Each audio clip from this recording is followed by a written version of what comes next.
Hey everyone, it's part 13 of doing Spider-Man content. It's a brand new day, and today, taking a look at Mr. Negative. Let's get to it! I've been liking Spider-Man villains, so this is a great addition. This type of packaging always worries me that I'm not going to get my figure. In the plastic-free packaging, you do get a good amount of accessories for the Inner Demon and the head sculpts too. I really like them. And a sword for Mr. Negative. Alright, the man of the hour, Mr. Negative.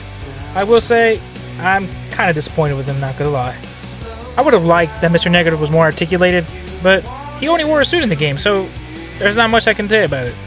It's funny because I think the mayor of New York only wears suits. On to the next character, the Inner Demon. I haven't played the game in a good minute, and I can't recall if that's their actual name, but I just know it's their henchman.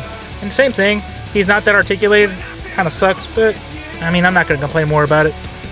I know they only wore suits, but I had high hopes, and these action figures kinda disappointed me. I'm gonna have to give them a 6 out of 10. But thanks for watching, Scar Legends out!